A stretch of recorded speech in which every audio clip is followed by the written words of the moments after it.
एक बार वो अपने ऊपर से हटा ना पाए। कहते हैं आत्माएं भी दो तरीके की होती हैं। कुछ ऐसी आत्माएं जो अच्छी होती हैं, जो इंसानों की मदद करती हैं, और कुछ ऐसी आत्माएं जो बहुत ही ज़्यादा बुरी होती हैं। कुछ ऐसी आत्माएं जो इतनी ज़्यादा बुरी होती हैं कि वो खुद तो चली जाती हैं, मतलब बुरे कर्म करने के बाद वो इस दुनिया को छोड़ के उस दुनिया और इस दुनिया के बीच में फंस के रह जाती है, लेकिन सामने से वो आपको खुश नहीं देख सकती। ऐसी आत्माएं हमेशा कोशिश करती हैं कि आपको भी अपने साथ लेके चली जाए। इमेजिन कीजिए कि आप किसी रोड पे से चल के आ रहे हैं और सामने किसी पीपल के पेड़ पे या बरगद के पेड़ पर कोई आत्मा बैठी है और उसकी नज़र बस आपकी खुशी पर टंग जाए, या फिर वो आत्मा जो शापित आत्मा है पेड़ पर बैठे बैठे बस ये ठान ले कि मुझे इसका शरीर चाहिए, तो क्या वो आपको छोड़ेगी? जिस तरीके से मैं आपको आत्माओं के बारे में बता रहा हूँ कि अच्छी आत्माएं होती हैं, बुरी आत्माएं होती है, हर इंसान का दुनिया में एक बार इनसे पाला ज़रूर पड़ता है, कभी कभार जानबूझ के और कभी कभार अनजान तरीके से। ये चीज़ मैं आपके सामने आज क्यों रख रहा हूँ, क्योंकि आज का पूरा रियल इंसिडेंट इसी चीज़ पर आधारित है। आज का इंसिडेंट हमें बताया है माहिरा ने, जिनका जन्म हुआ था सऊदी में। आगे बढ़ने से पहले इन्होंने परिवार के बारे में अपने बताया कि अक्षय भाई, मेरे परिवार में मेरे पापा के 4 भाई और 2 बहनें हैं। जॉइंट फैमिली पूरी की पूरी सऊदी में रहा करती थी, और ये तब का रियल इंसिडेंट है जब माहिरा पैदा भी नहीं हुई थी। हुआ क्या था, जो माहिरा के पापा के बड़े भाई हैं, मतलब उनके ताऊ जी, और उनकी जो ताई जी थी, उनकी शादी तो काफ़ी पहले हो गई थी। ताई जी को एक भी बच्चा नहीं हुआ था। अब उसका रीज़न क्या था ये मैंने नहीं पूछा, और शायद कोई ना कोई प्रॉब्लम रही होगी जो औरतों के अंदर रह जाती है, या फिर मुझे नहीं पता इस चीज़ का क्या रीज़न था, पर मैंने इस चीज़ को क्लियर करना ज़रूरी नहीं समझा। माहिरे ने इस चीज़ को मेंशन किया कि हमारी जॉइंट फैमिली जो है सऊदी में रहा करती थी, और मेरे जन्म से पहले पूरा जो है शापित किस्सा चलता आ रहा था। तो जब ताई जी को बच्चे नहीं हो रहे थे, तो फाइनली क्या होता है, माहिरा के मम्मी पापा की शादी होती है। धूमधाम से शादी हुई, पूरा मुस्लिम परिवार था, इकट्ठे हुए, अच्छे से एंजॉय करा, किसी भी चीज़ की कमी नहीं थी। सारे रिश्तेदारों ने खूब एंजॉय किया था उस टाइम पर। शादी के 1 साल बाद पहला बच्चा होता है, जो कि होती है एक लड़की। माहिरा के मम्मी पापा बहुत ज़्यादा खुश थे, घर में सारे बहुत ज़्यादा खुश थे, बच्चा आ चुका था, किसी भी चीज़ की कमी नहीं थी। धीरे धीरे वक्त बीतता गया, और जब 2 साल पूरे हुए तो एक और खुशखबरी आती है कि जो माहिरा की मम्मी है वो फिर पेट से हो गई है।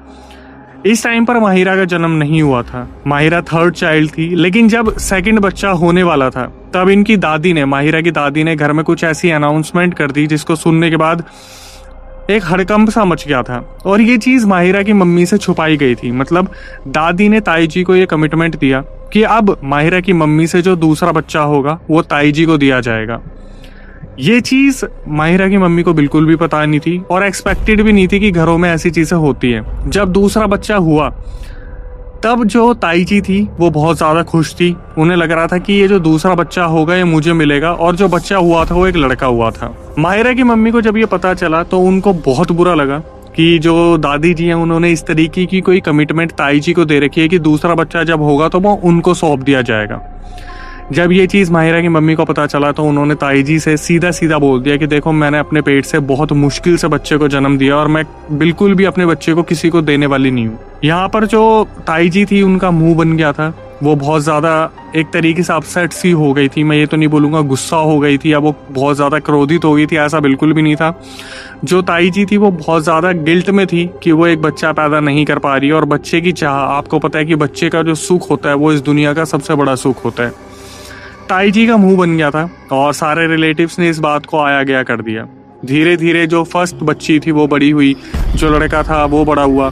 अब फिर दोबारा माहिरा की मम्मी जो थी 3-4 साल में जब माहिरा को कंसीव करती हैं, अब इस बार क्या हुआ, जो दादी जी थी उन्होंने फिर दोबारा ताई जी को कमिटमेंट दे दी कि इस बार तो पक्का जो भी बच्चा होगा मैं तेरी झोली में डाल दूंगी। लेकिन इस चीज़ को माहिरा की मम्मी तक पहुंचाया ही नहीं, और इस तरीके से दादी ने प्लान करा था जब बच्चा सही सलामत हो जाएगा तो सबके सामने उसे हैंड ओवर कर दिया जाएगा। अब हैंड ओवर वर्ड तो ऐसा लग रहा है जैसे पेन ड्राइव दे दिया जाएगा, लेकिन दादी जी ने इस तरीके से डिसीजन लिया कि अब अगर तीसरा बच्चा होता है, जैसे माहिरा का जन्म होने वाला है, तो माहिरा जैसे ही पैदा होगी सीधा वो ताई जी को दे दी जाएगी। इस चीज से माहिरा की मम्मी बिल्कुल अनजान थी। जब माहिरा का जन्म हुआ, माहिरा के जन्म के बाद 40 दिन का इनके यहाँ पे फंक्शन होता है जहाँ पर ये खुशियाँ मनाते हैं, खूब एंजॉय करते हैं, रिलेटिव्स आते हैं। तो माहिरा की मम्मी अपने दूसरे बच्चों के साथ ऊपर थी, रेस्ट मोड पर थी। सारे रिलेटिव्स एक एक करके उनसे मिलने जा रहे थे और कुछ रिलेटिव्स थे जो नीचे दावत का आनंद ले रहे थे। दादी आती है माहिरा को गोद में लेकर और सारे रिलेटिव्स के सामने अनाउंस कर देती है कि माहिरा जो है वो ताई जी की औलाद कही जाएगी आज से, और ये मेरा डिसीजन है। माहिरा की मम्मी को इस बारे में कोई भी आइडिया नहीं था, वो अपने कमरे में लेटी हुई थी। ये प्लानिंग तो दूसरे बच्चे से ही चल रही थी, लेकिन फाइनली थर्ड बच्चे को, माहिरा को, ताई जी को सौंप दिया गया।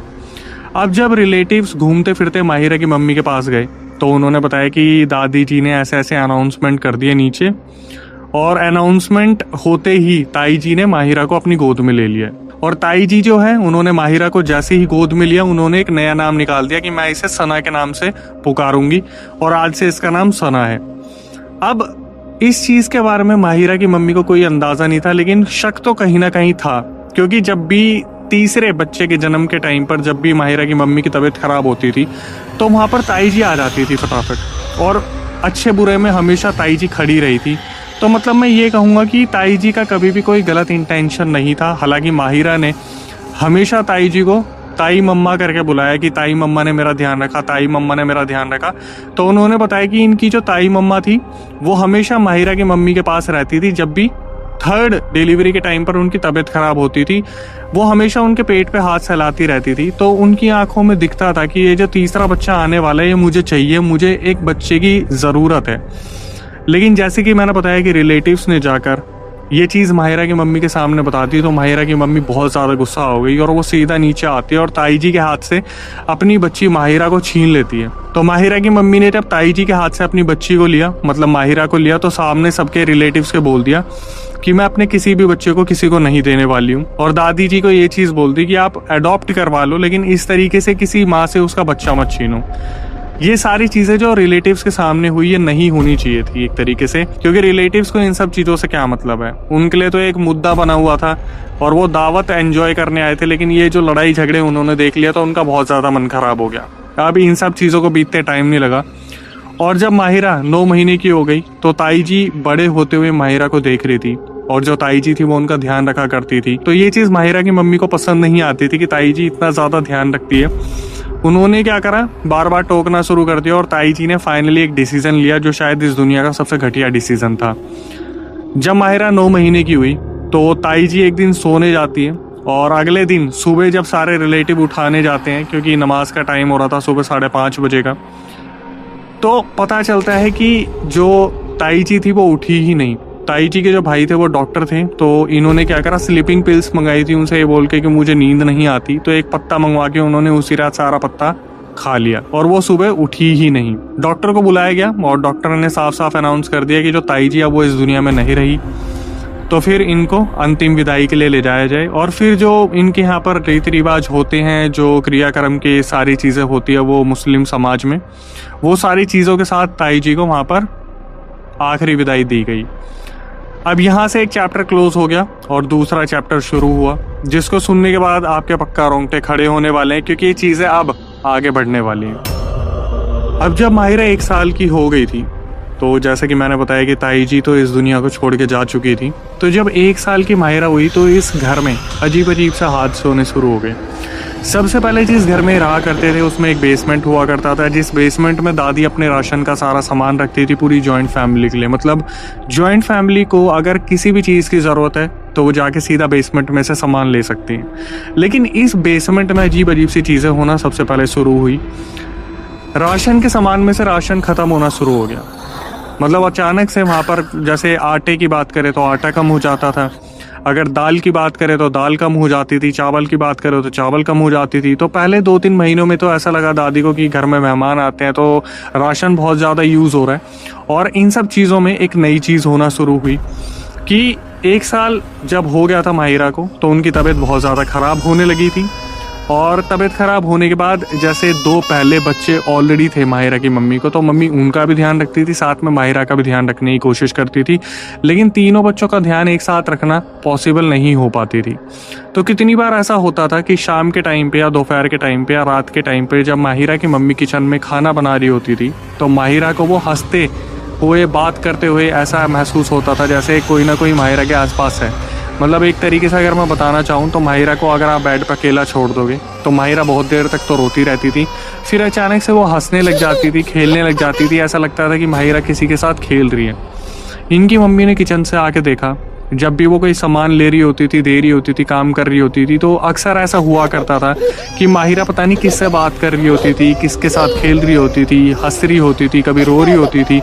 ऐसा लगता था माहिरा के आसपास कोई तो है, और जो माहिरा की मम्मी थी वो आके देखती थी तो कोई भी नहीं दिखता था।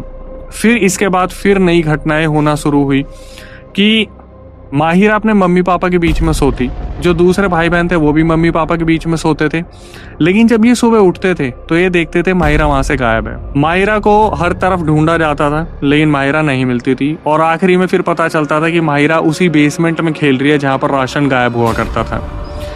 अब ये चीज़ बहुत रिपीट होने लगी कि माहिरा हंसती थी, खेलती थी, उनकी तबीयत ठीक नहीं रहती थी, फिर अचानक से वो खिलखिलाने लगती थी। तो इनकी मम्मी इस बारे में सोचती थी कि यार एक्चुअली हो क्या रहा है, और ये चीज़ समझ में नहीं आ रही। तो थोड़े दिनों बाद माहिरा की मम्मी को ये चीज़ फील होना स्टार्ट हो गई कि कमरे में किसी की तो प्रेजेंस है जो माहिरा को एंटरटेन कर रही है, मतलब माहिरा को खिला रही है, उठा रही है, बैठा रही है। तो इनकी मम्मी ने एक रात क्या करा, जब इनके पापा वहाँ पर नहीं थे, तीनों बच्चे सो रहे थे, इनकी मम्मी ने हल्की सी आंख बंद करी और इस तरीके से एक्टिंग करने की कोशिश की, थोड़ा सा ड्रामा रचा कि मैं सो गई हूँ। बट इनकी मम्मी ने जब धीरे से आंख खोली तो ऐसा लगा जैसे आप पेपर पर ड्राइंग बना देते हो, कुछ काले रंग से एक औरत की परछाई, कमरा खुला और वो परछाई अंदर आई। वहाँ पर माहिरा की मम्मी बुरी तरीके से जम गई थी। उन्होंने देखा सामने सामने, अब मैं ये तो नहीं बोलूँगा वो ताई थी या कौन था, बट माहिरा की मम्मी ने इस चीज़ को देखा, कमरा खुला, कोई अंदर आया, और इन्होंने फटाफट से अपनी दुआएं पढ़नी शुरू की। तो वो जो औरत आई थी, मतलब जो लेडी फिगर आई थी, वो एज इट इज़ गेट के वहाँ से भाग के चली गई। अब इस चीज़ के बारे में माहिरा की मम्मी ने दादी को बताया और दादी ने इस चीज़ पर बिलीव नहीं करा, क्योंकि घर में अक्सर पहले जो चीज़ें हो रही है उनसे तो निपटा जाए कि राशन कहाँ जा रहा है। इसके बाद आए दिन ये हरकत होती थी कि माहिरा बीच में सोती थी मम्मी पापा के और सुबह गायब हो जाती थी और फिर बेसमेंट में मिलती थी। तो अब 3 चीज़ों का राज बना हुआ था कि बेसमेंट में से राशन कहाँ जा रहा है, माहिरा खेल किसके साथ रही है और बेसमेंट में क्या करने जा रही है, और तीसरा वो जो एंटिटी इनके रूम में आई थी वो थी कौन। जब पर्दा इनके सामने खुला तो इतना मोटा पर्दा था, मैं कह रहा हूँ अगर आप हाथ से हिलाना चाहो, मतलब एक ऐसी दीवार जो आप भी सुनने के बाद हैरान हो जाओगे कि घर के अंदर ऐसी चीज़ें चल रही थी और इन्हें पता ही नहीं चला। कुछ टाइम तक माहिरा की मम्मी ने माहिरा पे पूरा ध्यान रखना शुरू करा और ये बेसमेंट वाली एक्टिविटीज़ ख़त्म हो गई। फिर क्या हुआ, एक चीज़ जो बहुत अनहोनी सी होनी शुरू हुई कि चाचा जो थे वो नाइट शिफ्ट किया करते थे इनके माहिरा के, और चाचा रात को आते थे। जब भी आते थे तो वो देखते थे कि बेसमेंट में से किसी के हंसने की आवाज़ आ रही है। तो चाचा क्या करते थे, बेसमेंट में जाते थे और वो देखते थे कि माहिरा खेलने लग रही है। वो माहिरा को उठाते थे और सीधा कमरे में जाके सुला देते थे माहिरा की मम्मी और पापा के बीच में। अब ये चीज़ माहिरा के मम्मी पापा को पता नहीं था कि ये चीज़ें फिर दोबारा रिपीट होनी स्टार्ट हो गई है। तो एक दिन सारे जब शाम को बैठे हुए थे, चाय की चुस्कियाँ चल रही थी, चाय का लुत्फ उठाया जा रहा था, तब चाचा बोलते हैं कि आप माहिरा का ना ध्यान नहीं रखते हो, पता है ऐसा कोई ही दिन जाता होगा जब मैं नाइट शिफ्ट से वापस आता हूँ और मुझे माहिरा बेसमेंट में ना दिखी हो। अब ये सुनने के बाद माहिरा की मम्मी और पापा के होश उड़ गए कि ये चीज़ कैसे पॉसिबल हो सकती है। लोग तो बीच बीच में उठ के भी देखते हैं तो इन्हें माहिरा सोती दिखती है। तो माहिरा कब चली जाती है, कब आ जाती है, कौन उसे लाता था, कौन ले जाता था, इस चीज़ के ऊपर से पर्दा कभी हटा ही नहीं। इसके बाद क्या हुआ, एक बहुत बड़ी दुर्घटना हुई। जो माहिरा के पापा की मौसी जी थी वो सऊदी में इनके घर से 1.5-2 किलोमीटर दूर रहती थी। अब उनके वहाँ पर कोई फंक्शन था और पूरा परिवार फंक्शन को अटेंड करने के लिए वहाँ पर गया था। जो इनके पापा की मासी थी, वहाँ पर जाने के बाद इन्होंने फंक्शन को अटेंड करा अच्छे से, और फंक्शन अटेंड करने के बाद वहीं पर इनके रुकने की पूरी सुविधा करी गई थी, सारे बंदोबस्त वहीं करे गए थे। तो एक बहुत अजीब सा हादसा हुआ कि जब सब सुबह उठते हैं तो देखते कि माहिरा गायब है। माहिरा को हर तरफ ढूंढा गया, उनके खुद के बेसमेंट में भी देखा गया, छत पे देखा गया, हर फ्लोर पे देखा गया, लेकिन माहिरा वहाँ पर नहीं मिली। अब माहिरा की जो मम्मी थी वो इस चीज़ को लेकर कंफर्म थी कि रात को बच्चा कोई उठा के ले गया, और मिसिंग कंप्लेंट करने की पूरी तैयारी चल रही थी। तभी अचानक से इनके पापा बोलते कि रुक जाओ, घर में मामा जी नहीं है। तो ऐसा लग रहा था कि मामा जी सुबह 5:30 बजे वाली नमाज पढ़ने के लिए कभी कभार बच्चों को अपने साथ लेके चले जाते थे पास वाली दरगाह में। तो इन्हें लगा मामा जी लेके गए हैं। इन्होंने मामा जी को फ़ोन मिलाया। मामा जी ये बताते कि मैं अपने साथ किसी को भी नहीं लेके आया हूँ, मैं तो अकेला आया था। तो माहिरा गई कहाँ थी। फिर दादी जो थी किसी काम से अपने घर जाती है 2 किलोमीटर दूर। तो उन्हें पता चलता है कि बेसमेंट में माहिरा खेलने लग रही है, बट किसके साथ खेल रही है ये नहीं पता। फिर दादी जी का फ़ोन आता है और वो बताती है कि ऐसे ऐसे माहिरा जो है बेसमेंट में खेल रही थी और मैं उसे लेके वापस आ रही हूँ। घर में हड़कंप मच गया कि 2 किलोमीटर दूर माहिरा अपने आप गई कैसे या कौन लेके गया था। तो इन्होंने सीसीटीवी चेक करवाने शुरू करे और सीसीटीवी में इन्होंने जो देखा उसके बाद इन्होंने सऊदी छोड़ दिया। सीसीटीवी में जब इन्होंने देखा तो इन्होंने देखा कि कोई एक 8-9 फीट की फीमेल एंटिटी जो माहिरा को हवा में लेके जा रही थी, मतलब अपनी गोद में लेके जा रही थी। बस वो एक फिगर दिखी सुबह 5:30 बजे की, जो बहुत ब्लर फिगर थी। वहाँ से माहिरा के मम्मी पापा को पता चल गया कि कोई है जो माहिरा के साथ रह रहा है, लेकिन वो दिख नहीं रहा, बट अपने होने की मौजूदगी पूरी तरीके से एहसास करवा पा रहा है। अब जैसे कि मैंने आपको बताया कि इन्होंने सऊदी छोड़ दिया क्योंकि नाना जी की तबीयत बहुत ज़्यादा ख़राब थी और वो हैदराबाद में रहते थे। अब माहिरा अपनी फैमिली के साथ हैदराबाद में रहती है, लेकिन आने का हैदराबाद में कैसे प्लान बना। जब भी ये लोग नाना जी की तबीयत के लिए हैदराबाद के लिए प्लान करते थे, या तो इनके पैसे गायब हो जाते थे या घर का सामान गायब हो जाता था, जैसे पासपोर्ट वगैरह गायब हो जाते थे। तो ये बहुत अर्जेंट एक सीन हुआ जहाँ पर नाना जी की तबीयत बहुत ज़्यादा ख़राब थी और इन्होंने तत्काल बेसिस पे अपने पासपोर्ट वगैरह बनाए, अपने पैसे इकट्ठे करे और ये हैदराबाद से वापस आ गए। हैदराबाद से जब ये लोग वापस आए तो सारी चीज़ें शांत होने लगी। लेकिन जैसे कि जो मौसी जी थी, जो मतलब इन्हीं की बहन थी, माहिरा की मम्मी की बहन थी, वो घर पे थी और वो एक हाफिज थी, मतलब वो बहुत ज़्यादा अपने अल्लाह पे यकीन रखती थी। जब ये हैदराबाद वाले घर पे आए तो माहिरा उस टाइम पर 1.5 साल की थी। जो हाफिज मौसी थी इनकी बहन माहिरा की मम्मी की, वो सुबह 5:30 बजे उठ के नमाज पढ़ती थी। जब वो सुबह 5:30 बजे उठती हैं तो वो देखती हैं कि कमरे में जहाँ पर वो नमाज पढ़ रही हैं, वो इधर उधर जब देखती हैं तो उन्होंने देखा कि कमरे में लंबे लंबे 4 आदमी आए जो पता नहीं किसे ढूंढ रहे थे और उनके साथ कुछ बच्चे भी थे। और वो सीधा माहिरा की मम्मी के पास पहुंची बताने के लिए उन्हें कि मैंने क्या देखा। लेकिन वहां जाने के बाद इन्हें एक अलग झटका लगा। जब माहिरा की मम्मी को उठाया गया तो देखा माहिरा फिर दोबारा गायब है। अब हर जगह ढूंढा गया तो पता चला कि माहिरा बालकनी में खड़ी होकर नीचे देख के, मतलब एक बच्ची जो 1.5 साल की, वो नीचे देख कर ऐसा लग रहा है किसी से बात कर रही है। ये बहुत ज़्यादा डर गए तो इन्होंने क्या करा, एक मौलवी से बात करी। हैदराबाद में एक मौलवी को ढूंढा गया और वो मौलवी आए। तो वो मौलवी देखते हैं माहिरा को और माहिरा को देख के इधर उधर देखते हैं और साफ साफ बता देते हैं कि अभी भी यहाँ पर बहुत सारी ऐसी एंटिटीज़ है जो माहिरा को ले जाने की कोशिश कर रही हैं। तो जब ये लोग पूछना शुरू करते हैं कि क्या है, क्या हो रहा है, कौन कर रहा है, तब वो मौलवी बताते हैं कि हुआ क्या है कि इनकी ताई जी जो है उन्होंने खुद को ख़त्म करा था। तो माहिरा की मम्मी बोलती है हाँ, इनकी ताई जी ने खुद को ख़त्म करा था। उसके बाद बताया गया कि जो दादी वाला जो बेसमेंट है वहाँ से राशन गायब हो जाते हैं और वहाँ पे से कोई ना कोई हंसने खेलने की आवाज़ आती रहती है। तो इन्होंने बताया कि हाँ, अक्सर ऐसा होता है कि वहाँ पर कोई ना कोई हलचल लगी रहती है। तो वो मौलवी बताते कि एक्चुअली है क्या, दादी का जो बेसमेंट है सऊदी वाले में, वहाँ पर पूरी एक जिन की फैमिली रहती है और माहिरा उन बच्चों के साथ, मतलब उन जिन की फैमिली में जो बच्चे थे उनके साथ जाके खेलती थी। वो तो जो जिन है वो माहिरा को कब से ले जाने की अपने साथ कोशिश कर रहे हैं, बट जो इनकी ताई माँ है, मतलब जो ताई जी है, वो इसे प्रोटेक्ट कर रही है उन जिन की फैमिली से।